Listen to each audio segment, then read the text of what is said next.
Hello,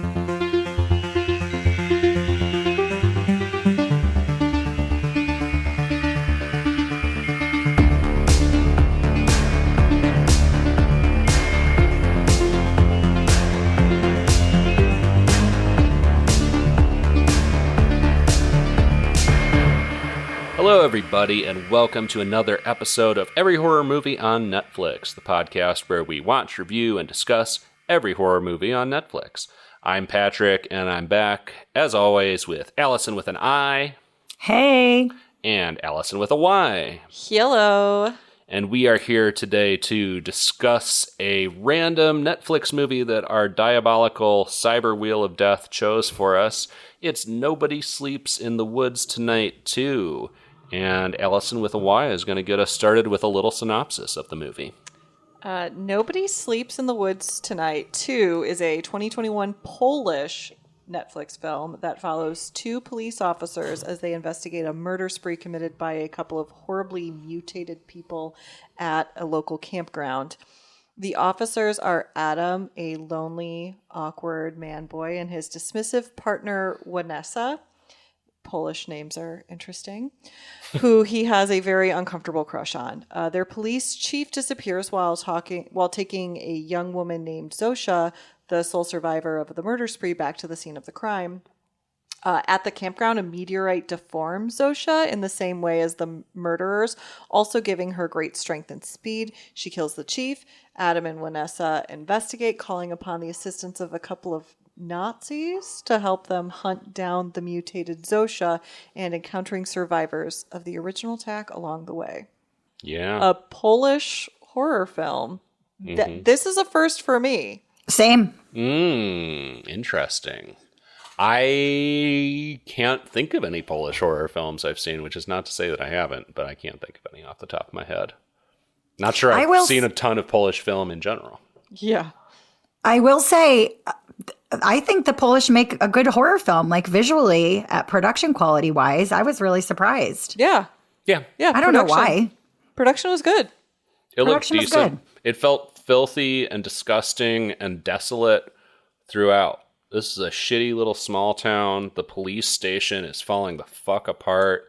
The I is always out in police or policja or whatever it is in Polish. Policja, yeah. This campground is disgusting. The everything's disgusting. It just feels nasty, and you understand why Adam, our protagonist, seems so depressed all the time. Mm-hmm. I will say, the way that the Poles make hot dogs, Ew. Brilliant. Wait, hear me out. Hear me out. I wouldn't buy a hot dog from that gas station. I wouldn't buy gas from that gas station. But the bun is tubular. And you put the condiments in the bottom, and then you put the hot dog in the tubular bun. That makes so much sense to me. Allison, no. No, no. I don't love the visual of stuffing the meat in the bun. Right, hot dogs are sexual enough to begin with. Right. I don't need to literally stick my hot dog dick in a bun vagina. That is no different than a corn dog, except somebody did that and then deep fried it. You just saw it. It happened off screen. Exactly. I don't need to see it. I don't need to see the production. We're referring to very early in this movie, Adam, this police officer, is ordered by his sort of shitty police chief to pick up hot dogs from the gas station on the way back to the station. And like I said, the gas station is also dirty and disgusting and is run by a dirty and disgusting man. I did not see a single source of heat in this hot dog production. Those hot dogs may as well have been cold. They request Thousand Island dressing on one of them, which I don't know. That may just be what Polish people put on hot dogs. I don't know. Or maybe it is supposed to be weird in the context of the movie. But yeah, they're just fucking tubular buns, and he squirts condiment into the tube and just shoves the hot dog in a violent way. All right. This is not a hill I'm going to die on. But I will say, as a person who likes a hot dog at a ball game or at a cookout, I was like, that's fucking brilliant. Lay off me, you guys. Let's move on. You don't need to be perfect. It's fine. Well, at our first cookout of the summer, we'll try and find you a tubular bun for your dog. I'm bringing them. I'm going to make them myself. And then I'm going to watch while you two stuff them for me. As dutiful hosts. Oh my gosh. Wow. I feel harassed. Yeah. So, let's talk about this uncomfortable crush that Adam has on Wenesha. The first scene. Wanessa. The first scene is... first scene is amazing. It didn't relate at all to the rest of the movie, but it was such a great introduction into like what we should expect from a Polish horror movie. Yeah. You want to describe the opening scene? Yeah. He is like a vampire slayer and is in this big mansion, and there's this gala going on, all of these well-dressed people. It looks very... like 16th century almost? Yeah. 17th? Technically 18th century. Oh, okay. Like the big 1700s. White wigs. Think fops. Yeah, the powdered wigs. Yeah. Very and Marie Antoinette. Yes. Very Marie Antoinette. That's a great way to put it. And he's clearly not an invited guest. He walks in, and we soon realize that these people who are quite literally masquerading as just the elite, the aristocrats, are in fact vampires. They have an offering of a woman in a white dress who turns out to be Wanessa, who's our first introduction to her. He slays these vampires in the most gory, badass kind of way. Loved it. And then he wakes up, and you're like, what the fuck was that? Yeah, and he's like, the party's over. Party's over. Which was in English, and then I switched it to Polish language with English subtitles, but also him saying the party's over lined up with his lip movement. So did he just say that in English? I don't know. Maybe it was supposed to be like he's dreaming himself into like an American action horror movie or something. I don't know. He's supposed to be like a Hollywood badass, so he's speaking English in that moment. I don't know. And he saves Wanessa. I guess I missed that part. He saves her, and she's forever in his debt, and they kiss, and he wins the girl. That's his power fantasy. Then he wakes up when we meet her in real life, and she's a fucking asshole. She's the biggest asshole. I hate using the term bitch negatively, but she was a fucking bitch. Dude, I actually was on her side. He was being so fucking creepy, like telling her she's pretty while she's trying to drive that wasn't to the crime okay. scene and stuff. But she also made a lot of dumb decisions. She was a bitch. Literally in my notes, Allison with a Y, I have Wanessa is a bitch. And I had the same thought. I am so rarely anti-female character. You can almost do no wrong. But that fucking woman was evil. She was evil, and she was an opportunist. More on that later. But she was a cold-hearted bitch. Wow. Yeah, I was like watching it. I was like, is this... Feels kind of misogynistic to write a woman character who is this like irredeemable to me. Yeah, exactly. I liked Adam. I thought he was a sweetheart. I think, I can see that he was being creepy to her, but I just didn't get like a creepy vibe from him. I didn't feel like I would be creeped out by him. I don't know. We're also desensitized to creepy men, and he was way less so creepy than a lot of creepy men I know. Yeah. So. He was a softie, and there was no aggression, at least. Yeah. He was just bored and lonely, really. Yeah. Yeah, I don't know. I wasn't digging the incel vibe, regardless. I didn't think he had an incel vibe. I didn't either. I didn't read that way. Okay, so how I read that was that he was a very emotional, empathetic man who's been put down a lot in his life. For that, and Wanessa is also another person. Not saying that she owed him anything, but I think she was mean to him because he was a little sensitive, and I didn't like that. Yeah, agreed. Wow. Agreed. I don't think she thought he had what it took to be a police officer. Yeah, and reminded him of that constantly, which was why he was their little office peon, fetching them delicious looking hot dogs with orange juice. Might I add, with orange juice. Wait, do you want Thousand Island dressing on your hot dog too? Disgusting. But you know what I noticed? he got to the gas station and couldn't remember the name of Thousand Island dressing, so he called it Seven Island dressing. And I'm like, was that what was the point of that? Like, I don't know. Did you watch Doesn't matter. Did you watch the English dub, or was that the subtitled version? I don't think I remember that. It was the subtitle version. Oh, okay. I guess I missed that then. It just was a moment that I'm sure meant nothing, but Seven Island dressing, huh? Gave me pause.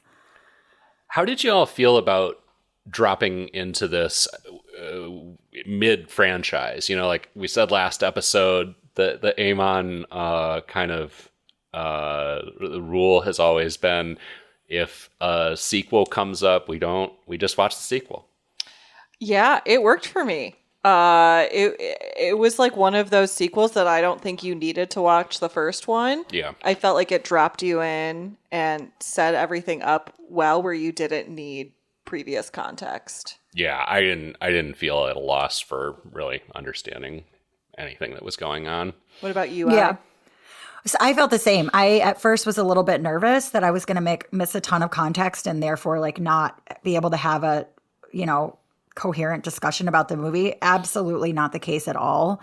I felt like, the movie wasn't, it's not an overly serious movie. So it's not like you're missing, huge moral themes or big, big brained ideas. So that had it going for it. I think had it been any deeper, you might have felt that way, but not a problem at all.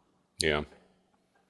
The opening sequence I want to go back to for a minute because it was fun, but also, did y'all notice the CG blood squibs, which is such a common cost cutting measure in modern filmmaking? But Allison with an eye is looking at me in some confusion. So I mean, blood, just basically adding CG blood. Like any time somebody's head exploded from getting shot, it's just a big CG thing, and it looked bad. You can do that well, but they were doing it cheaply, and it looked cheap, and the gun smoke looked cheap and bad, and it was really taking me out of what was otherwise kind of a fun gonzo dream scene that opens this. I thought it matched the tone of the film great. Yeah. Honestly. It didn't bother me at all. Same. None of those things bothered me at all because this is a film you can't take it too seriously. You know, I think as a person who watches so much American-made horror, we have huge budgets for these types of movies. Our standards are a bit higher. Our expectations are a little higher. I didn't know what to expect from a Polish horror movie. I don't know how much budget they have. I can't imagine it's as much, just inherently. Right. That did not bother me. I thought the gore was fantastic. I think there's other gore in the movie that is done better for me. It's just what I love about gory movies is the invention and the craftsmanship that goes into creating the gore scenes. And so I love particularly, of course, a practical gore effect where I can marvel at how they did it. Or at least, even if you are doing it cheaply, back in the day, they would do this with buckets of fucking just fake blood. And that's what stimulates my mind the most about this kind of scene. I mean, certainly the shock value plays into it too, but I get most excited at seeing someone execute something well. And it loses the shock factor and the fun factor for me when people are trying to do this type of scene, but just doing this really kind of super quick digital shortcut to creating that. And it takes me out of it. Interesting. I think it helps me. The less realistic the gore is, the better I can handle it. Interesting. I struggle so much with realistic gore. It really churns my stomach. And this I could handle much better because it didn't look real. So it was much better for me to be in it and enjoy the story without squirming in disgust too much. There was the fun but not the oh my god. Yeah, totally. It was a slasher, right? It's more slasher than a bone tomahawk, Right. It's a weird mixture of things. Yeah. It's slasher, it's monster movie. It's a genre mash. There's vampiric elements. It's a genre mash. It really is. Yeah, there's a lot going on here. I kept getting vibes of like When Evil Lurks. Have you guys seen that movie? I still haven't. I've heard it's No. amazing. Oh boy. Okay, so disregard. When Evil Lurks was a much higher quality film in my opinion, but the vibe felt the same to me. They felt like cousins. But there's no way that I can discuss it at any more length with the two of you because you haven't seen it. So fuck off. Interesting. Okay. All right. We fucking will. The remainder of the episode will be Allison with an eye monologuing about Nobody Sleeps in the Woods. Also, I keep forgetting the fucking title of this. I keep being like, don't sleep in the... What is it? Yeah. Nobody Sleeps in the Woods Tonight. Two. Yeah. It's a mouthful. A mouthful, yeah. Yeah. I started doing... I flashed back to a previous EHMON movie at first and started looking for There's Someone Inside Your House, too. Oh, my God. I don't even know if there was a sequel to that movie, but it's a long title. Anyways. I hope not. I read that book and watched the movie, and both were a little YA for my taste. I did not read the book, but the movie was, yeah. We don't need a Yikes. repeat of that one. We don't need No. a second one. No. So, okay, maybe we can agree on this. I did like Zosha. I didn't like Adam. I'll vouch for Vanessa over Adam, but I liked Zosha. Yeah, She was I liked cool. Zosha. Sure. Which version of Zosha? I All just of them? have neutral feelings on Zosha. Oh, okay. I just thought, like, she was clearly, like, wrongfully, I guess, incriminated for the killings from the previous movie, even though they had also arrested the mutant redneck guys who clearly were the killers in the first movie. And so I had sympathy for her ordeal and just found her kind of an enjoyable, scrappy character. And then she very quickly turns into a mutant herself, but still retains most of her personality and such. And I enjoyed her as a mutant even more than as a human. Yeah, I think as a human, there was you could empathize with her. Like the chief was just terrible to her. You know, he brings her back to the scene of the crime and he was just disgusting and manhandling her and just absolutely no rights. And she's a woman and she's, like you said, Patrick, you know, not presumed to have, not convicted of having done anything wrong. So I liked her right away because I hated the chief and I felt for her. But she became... He handcuffs her to a fucking bed while he goes to take a shit at the crime scene. Yeah. Which, I mean, you know, whatever. It's a screenwriter's going to write what they need to write to make the movie happen. But it was still just an absurd and atrocious choice. Yeah. I liked her. I liked Zosha more as she became more of a mutant. We'll just say that. Like, as she got more feral. Yeah. She got so feral. This is like a fairly funny movie, and I wasn't expecting that. Same. I was like, and it would make sense. I'm like, to just like Polish have like really dark humor, like, you know, which I guess makes sense. Well, and there's some interesting political stuff. I mean, we just came off of discussing the politics of Edo-era Japan that none of us know anything fucking about. So let's talk about Polish politics that we probably know almost equally nothing about. Right. But, you know, the synopsis that I wrote for this referenced the Nazis that they bring in to help them take out the mutants. And I mean, okay, maybe they're not like straight up Nazis, but there's a fucking swastika prominently displayed on their wall in the first scene that we see them in. Well, no, they're Nazis if there's a if there's a swastika on the wall. Yeah. They're Nazi fanboys at least, and that makes them Nazis by proxy. Yeah. Right. Nazis by proxy. Right. It was they were, you know, they were ridiculed for being Nazis, so I will say that. They were, right? yeah. Like they were called like not trailer trash, but something. They were called like backwoods loser slobs, you know, like it wasn't like they were widely accepted. You know, the only reason they made the cut was because they seemed to have some skills with dealing with killing people. With killing people, with killing shit. So point them at some mutants. But the script is definitely clear on we're not supposed to like the Nazis. Like the Nazis are saying like hashtag territorial or something at some point, which that's right. Reads clearly enough to me as an American, but I'm guessing probably hits harder and is a funnier joke if you're Polish, but also maybe not. I don't know. But there's also some interesting, I want to say there's a picture on the wall that says something about like Polish patriotism too at some point. I don't know. There's some interesting little nods to like Polish politics and history in here that I wish I had a better grasp on. But it's suffice to say, I think it all feels pretty satirical. Yeah, absolutely. So I think that going back to this movie being a comedy, first off, when I went to start watching it on Netflix, it does say horror comedy, which had that not tipped me off, and had I not been looking for when the comedy starts, the comedy doesn't really start until like the second act, maybe even the third act of the movie. Would you guys agree? I would say that there's nods and hints at the comedy before that, but it's not like a full-on horror comedy yet until that point. Oh, I mean, I thought it announced itself pretty clearly with the "party's over" line right at the beginning of the movie. Yeah. But then it definitely does tone things down for a while before ratcheting up quite a lot in the final act.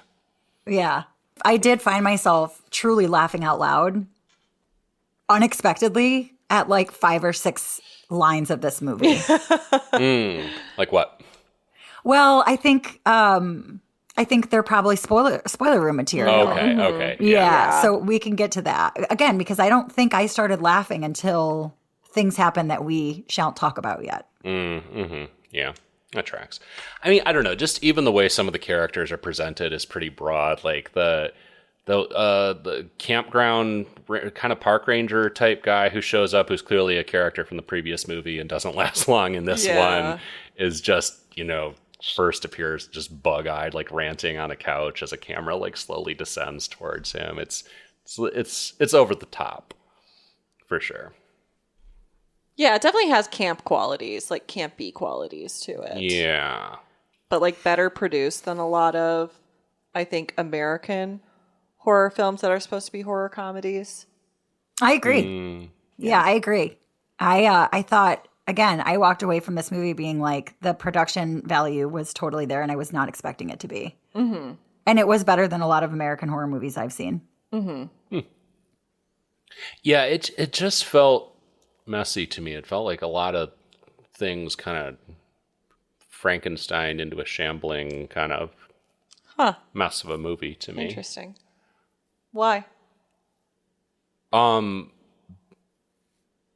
There's comic bits, there's not so comic bits. There's, we talked about how many different like horror subgenres feel kind of shoehorned into this. There's bleak stuff, there's not so bleak stuff. The ending was very strange to me. I kept feeling pulled this way and that way. Interesting. Yeah. So it didn't totally work for you? No, not to tip my hat to my review too much. Yeah. It was, I'll give it this. It was better than I was expecting a movie called Nobody Sleeps in the Woods Tonight to checks notes to confirm that that's actually the title again, than I expected it to be. But it still doesn't seem to have wowed me as much as you two. Let's review this thing so we can talk more about it, because we are a little tongue-tied. Yeah, I know. Yeah. I'm like, I don't know how much I can really say. Yeah. So in the vein of our view it, cue it, screw it rating system, Allison with a Y, how would you rate this? I have to give it a high cue it. I had a really good time with this movie, particularly in the back half of it. I think the front half, I was between a screw it and a low cue it, and then the back half really sold me and helped even it out. I think if there had been, I think there was a version of this film that would have been a view it for me, but just because it took me until like the second half of the film to really like be like, okay, being on its level. It's a high cue it. It was fun. It wasn't at all what I expected. by the end of it, I was like, okay, I mostly enjoyed myself during that. And I think, I think it's worth a watch if you're looking for kind of a fun, campy horror comedy. It's worth checking out. Patrick. I guess I'll go cue it to probably a bit of a lower one for me. I also really enjoyed most of the third act. It gets pretty crazy. A lot of stuff that I didn't expect to see going into this movie. That said, and obviously we're going to get into a lot more detail about this, but that third act came to such a weird and sudden stop that, again, it kept feeling like they were writing their way into a paper bag with this and then kind of writing their way back out of it. And they had done that enough for 90 minutes. And it was like, all right, well, let's just stop it here. It felt a little slapdash to me in a way that was frustrating.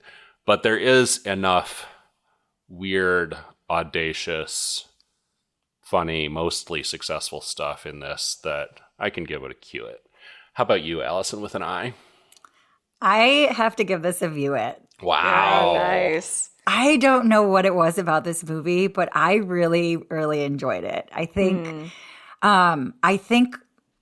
again, didn't know what to expect. Loved the gore factor. Was so glad that they didn't skimp on that. Loved the look of these mutant creatures, and thought they were scary, and appropriately mutated for what it might look like. Like the realism factor wasn't really there for me. It didn't need to be there for me, but I didn't think it was too much or too little. And then when I started laughing, like genuinely laughing, I was like, I was not expecting to be laughing out loud at this. Like, I thought the funny parts were funnier than some of, bullshit American-made rom-com shove jokes in your face that you're supposed to laugh at. Like, I just can't with some of those movies. I was like, this is fucking funny. Yeah. I will be watching the first movie. Okay. Can't wait to hear about it. Yeah, I will not be watching it, so I'm curious to hear your report. Yeah. Are you going to watch the first one? Why? What do you think? I don't know. I'm torn. I kind of feel like I should now. Because, I did enjoy it. Like, where I'm like, okay, if the first one has at all a tone like this, then, like, yeah, I kind of want to watch it. Like, why not, right? I'm realizing as I do more episodes with you guys that I don't really have, like, a standard. I just like what I like. I know nothing. Don't listen to me. That's a good way to be, I think. I don't have a standard. I do not have a type. Oh, well, God bless. Well, we're going to go to where are we going today? The spoiler... Cabin? Police station? Cabin? Police station. Spoiler ambulance? Yeah, spoiler ambulance. Yeah, the spoiler roombulance. To spoil everything about Nobody Sleeps in the Woods Tonight, too. Just check the title again to make sure that I had it right. But before we go there, I will remind you, as always, to visit our no longer broken website, everyhorrormovieonnetflix.com. You can find all our episodes there, as well as a link to our merch store where you can get shirts and coffee cups and hoodies with Every Horror Movie on Netflix art on them. You can also find us on social media. On YouTube, Facebook, Instagram, Blue Sky at EHMONcast, EHMONcast, and the good old TikToks at EHMON Podcast. And we also have a beautiful Discord community. There's a link to that on the website and in the show notes. And you can talk with folks from all around the world there about movies that we review on the show and other horror stuff that you're watching or reading or enjoying outside of the little lifestyle that is this podcast. Lastly, if you enjoy that lifestyle that is this podcast, go tell people about it. Leave us a review on your podcast provider of choice. We love to see the feedback, and it helps people find the show. All right. Spoiler ambulance is a-leaving, and we are jumping in the back. We will see you there to spoil everything about Nobody Sleeps in the Woods tonight, too.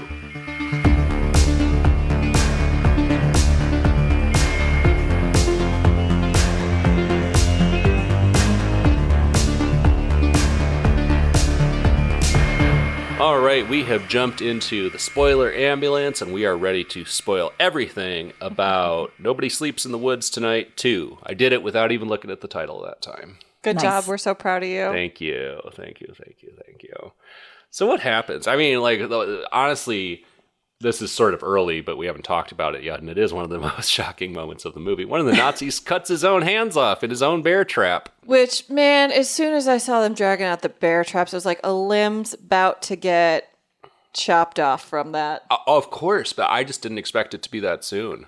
I was like, oh, there's no tension here. It's just, it's Chekhov's bear trap that immediately goes off. Oh. It was so stressful watching that, being like, it's about to happen. It's about what's gonna be the thing that sets it off. It happened. Interesting. Oh, it happened. Yeah, immediately.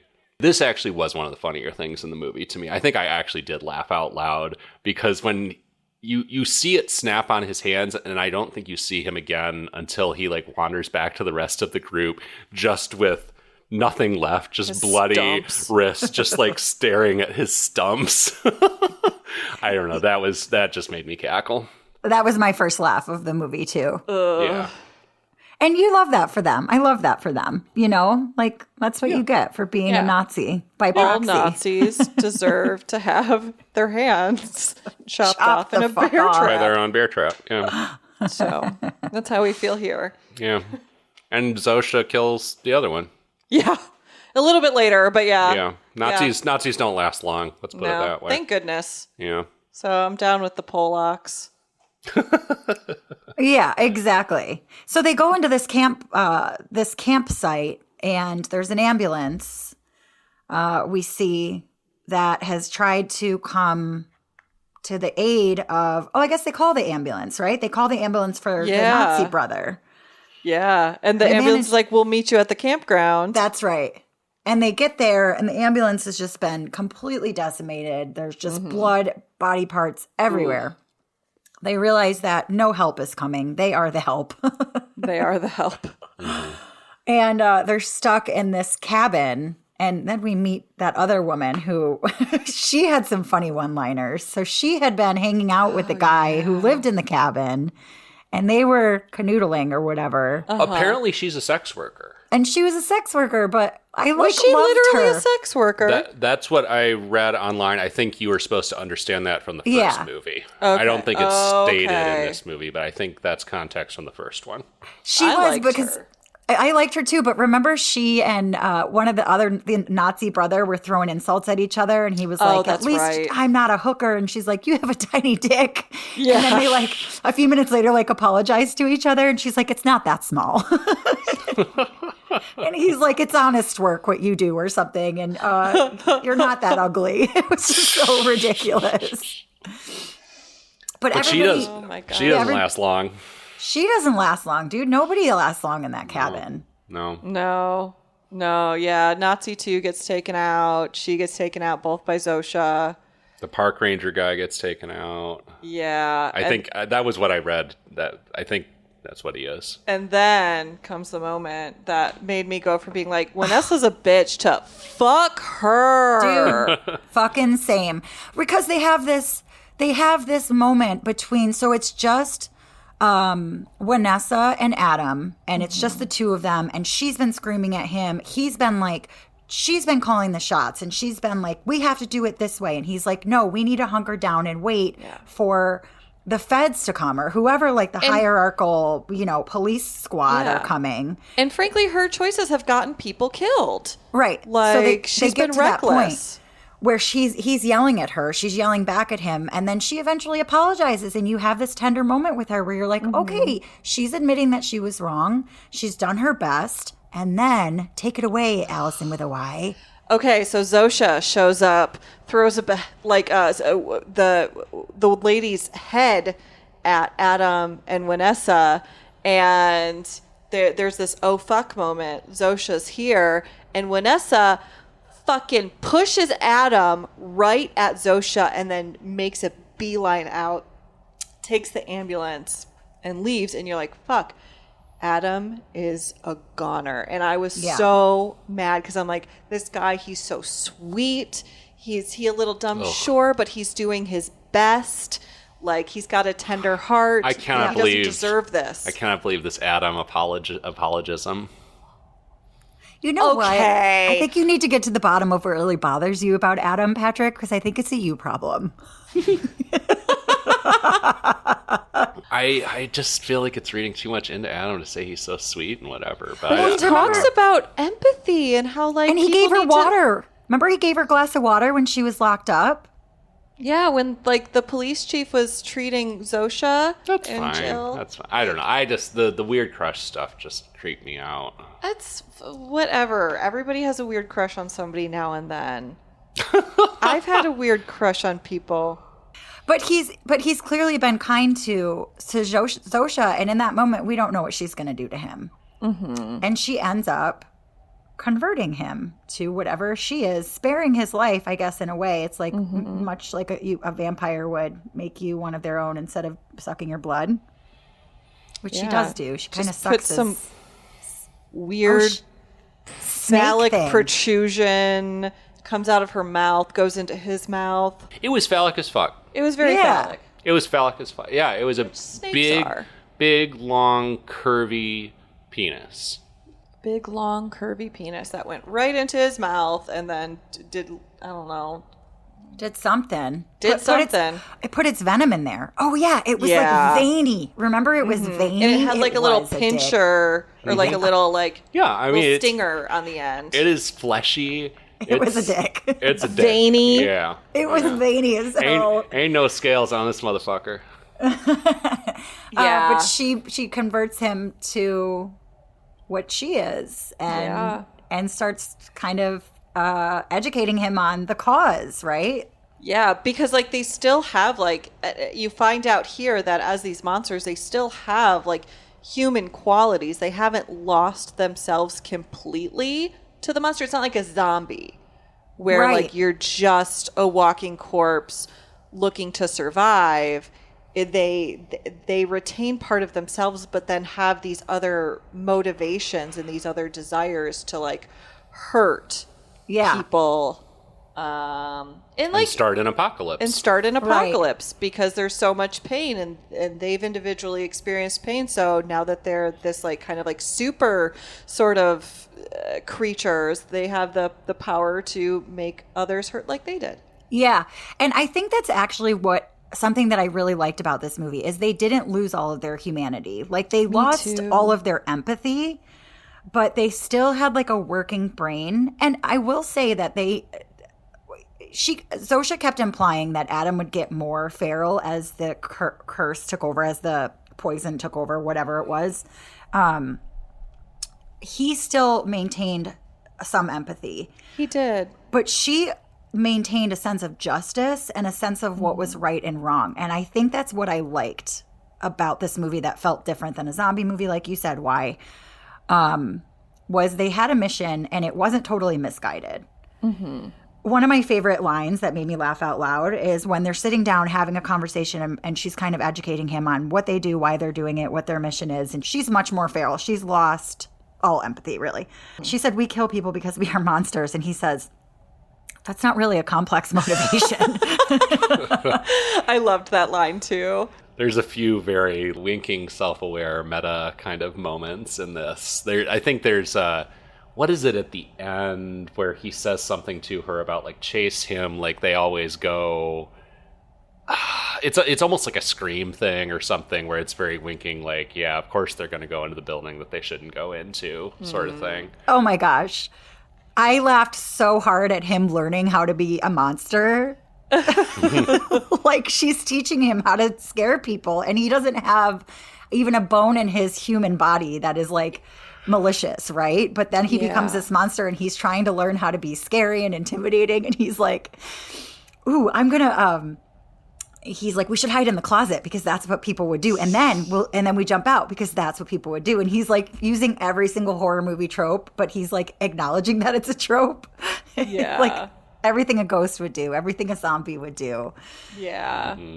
You know, trying to learn to like moan and roar. And she's like, you'll get it. You'll get it. Yeah. Oh my God. When she's trying to teach him how to roar, that was so cute.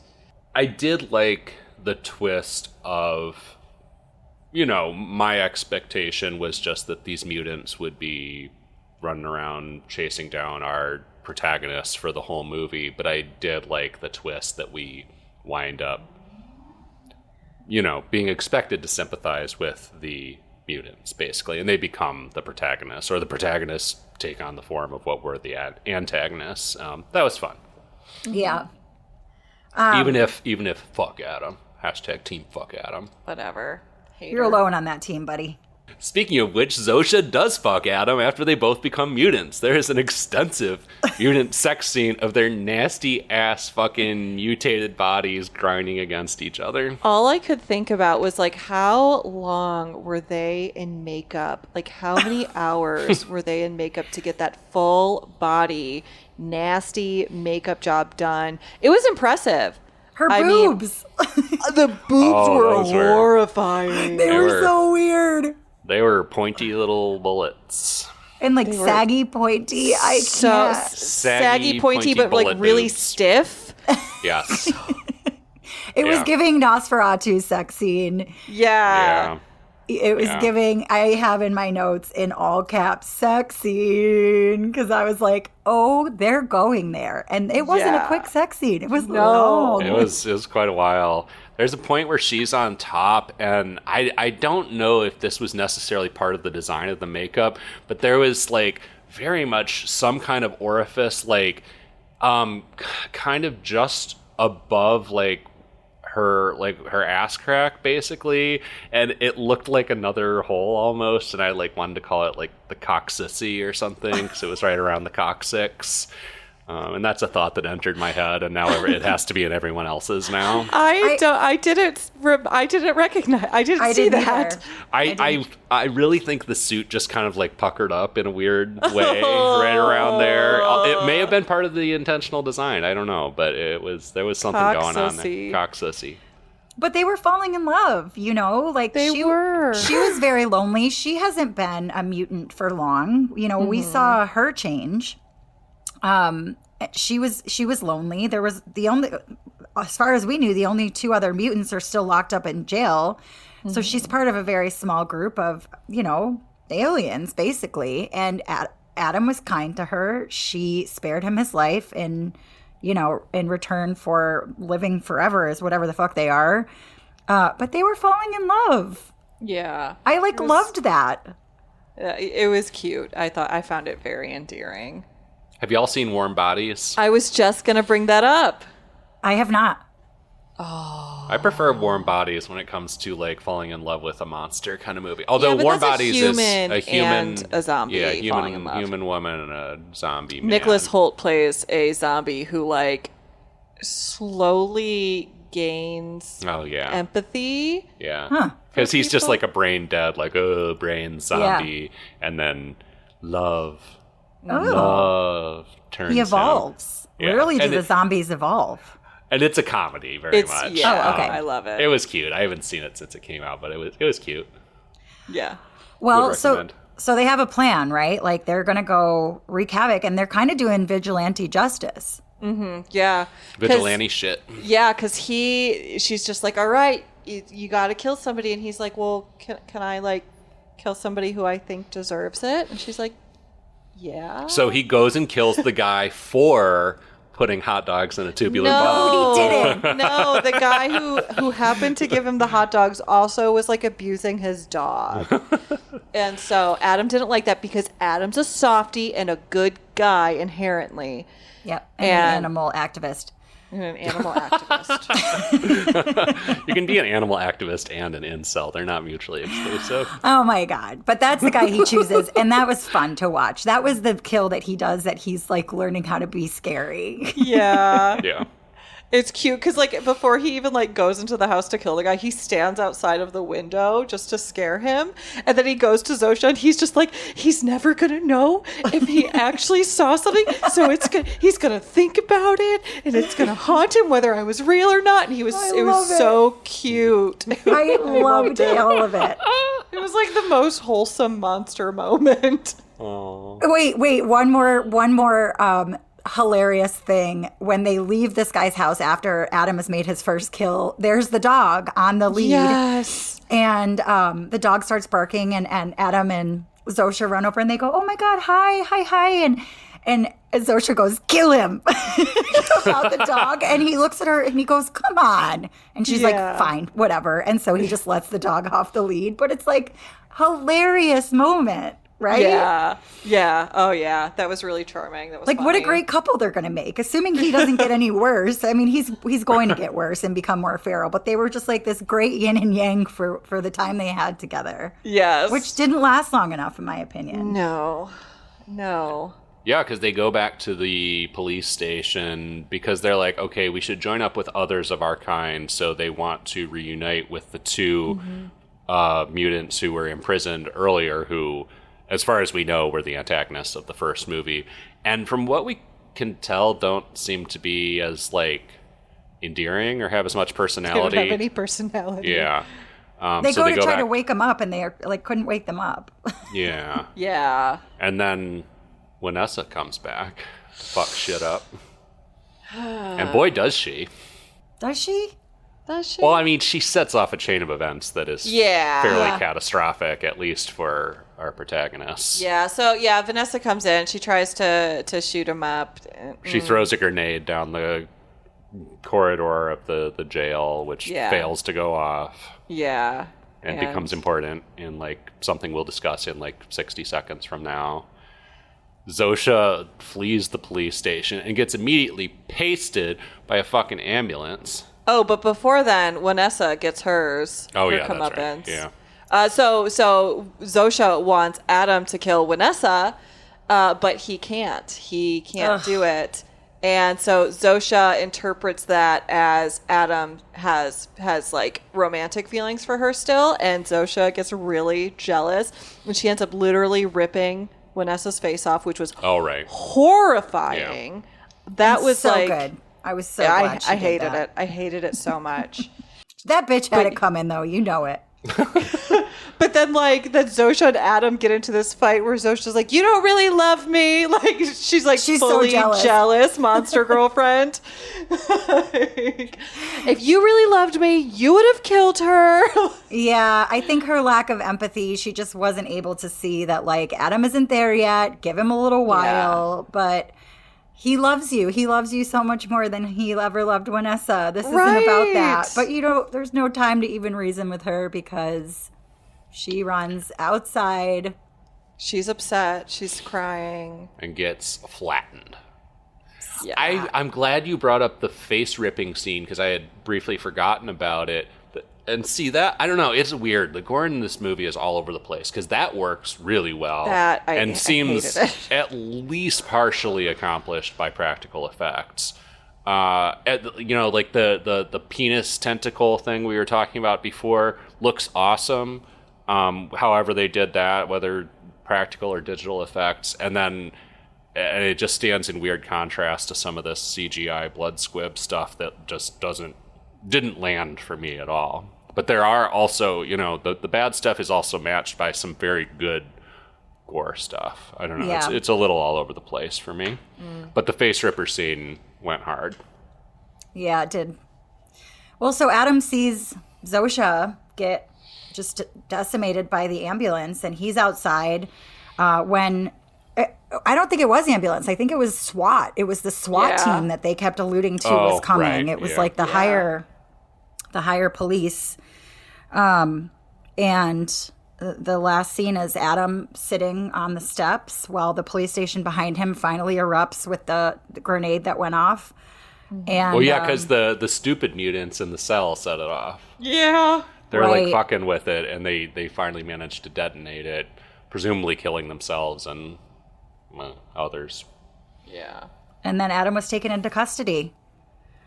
Yeah, there's this weird, like, the movie ends. I think it says the end, or it says, like, nobody sleeps in the woods tonight, too. And then it cuts to Adam in a lab having some gigantic needle stuck in his neck. I don't know. And this is where I say, like, I was pretty into the third act. There was a lot of weird, like, gonzo kind of stuff happening, and I liked this twist to, the mutants being protagonists. And then it was all such an abrupt ending. I don't know what really was the meaning or what I should have taken away from Zosha getting just crushed and then Adam getting hauled off to be experimented on. To me, it was just like adding to the horror comedy part of it. I don't know. It was sad, though. Like, you found it funny, or? I think the abruptness was kind of funny in the sense that it was so jarring. I felt sad. I felt bad for Adam. I felt bad for Adam the entire movie. I felt bad for Adam too. I don't know. I didn't care that much for Zosha, so whatever. But I felt bad for him. His heartache was really sad. So I must have missed the part where he was being experimented on, because I did not see that last scene you're talking about. Yeah, because you probably turned it off as soon as, like, it seemed to be over, which it does seem to be. And then it comes back for this really brief scene of him in a lab looking, of course, tortured and really upset, and somebody is putting, like, a needle, 18-inch long needle in his neck, and he's screaming, and then it cuts back to the credits. I can only assume it was like setting it up for a third installment. Yeah. I'm going to have to go back and watch that, because I missed that completely. It's pretty brief, but it's like 2 seconds. Yeah. Well, Odd shit. choice, though. Well, shit. Are we going to sleep in the woods tonight? No. Nobody is. Okay, good. Good. All right, well, that's Nobody Sleeps in the Woods tonight, too. And before we take our leave today, it is Allison with an Eye's turn to tell us what we're watching next. Okay, so my pick for next week's episode is a 2019 movie, In the Tall Grass. Ooh. Ooh. Have either of y'all seen this? I've seen it. I have not. I really wanted to when it came out. I don't know. It was something I thought about watching many times over a period of months and then never did. Patrick Wilson? Yeah, the greatest average actor, Patrick Wilson. So I have seen this movie, to be clear, but it's been a very long time. This came out in 2019. The quick synopsis is, after hearing a boy's cry for help, a pregnant woman and her brother wade into a vast field of grass only to discover there may be no way out. The reason for my pick is I had very strong opinion about this movie when I saw it. We'll talk about that next time. But I just finished the book, the Stephen King book, because I was at a loss for other things to read. And I was like, I never read the book, saw the movie. So I want to rewatch the movie now, many, many years later. So I haven't seen it since it came out. So it's, six years ago? I remember mostly nothing about it. So I want to do a rewatch, and I want to hear what y'all think about it. Hell yeah. Is this an epic Stephen King book or one of his shorter ones? It's a shorter one. Mm-hmm. Okay. Maybe I'll. Oh, you know what? Before our next episode. It is a book he wrote with his son, Joe Hill. Oh, that's right. Yeah, I remember that now. Which is a fun. Who I want to say, like, he directed the movie, maybe. Nope, he did not. Vincenzo Natali. Oh, must be Italian. Who's Vincenzo Natali? What do we know about him? Vincenzo Natali has directed multiple Hannibal episodes. Oh, shit. And we love Hannibal. Have you ever seen Hannibal, The show? The show? Yeah. I think I've maybe seen one episode, but I've been wanting to get into that. Should I watch it? It's so fucking good. I think you would love it. Okay, yay. It's so fucking good. It's so good. It's so fucked up and so like campy. Yeah, very campy. But also like so dark, artistic, epic, operatic, like, oh my colorful. God. Incredible cast. So queer. Oh, so yay. gay. Ooh, this sounds so good. Okay, yay. Say less. I needed no more reasons to get into it. I'm like out of things to watch, and I'm not jumping on the White Lotus bandwagon right now. I just don't feel like it. And yeah. I don't know. Yeah. I'm all things horror right now. Oh my God. I can't wait to hear what you think. He also directed, I want to say, Splice. Yes, he did. I just looked it up. Yeah. Which was also solid, which we have done for the podcast before, too. Well, I'm excited that you guys very interesting are, director. Yeah, there's yet another angle to this movie that is makes you feel something. And maybe if I have time, I'll read the book as well so that we can compare notes on that too. I read it in like 3 nights, I think. It's short. Oh, nice. Yep. Perfect. All right, well, that'll be next episode of Every Horror Movie on Netflix. Until then, check out the website, everyhorrormovieonnetflix.com. You can check out the merch store there, and you can also find us on most of your social media at EHMONcast, EHMONcast, or TikTok at EHMON Podcast. Leave us a review. We'd love to see that feedback, and it helps people find the show. And also check out our Discord community where you can discuss Nobody Sleeps in the Woods Tonight, too, with other EHMON fans, and also start talking about In the Tall Grass before we discuss that next time. Until then, for Every Horror Movie on Netflix, I'm Patrick. I'm Allison with a Y. And Allison with an I. See you next time.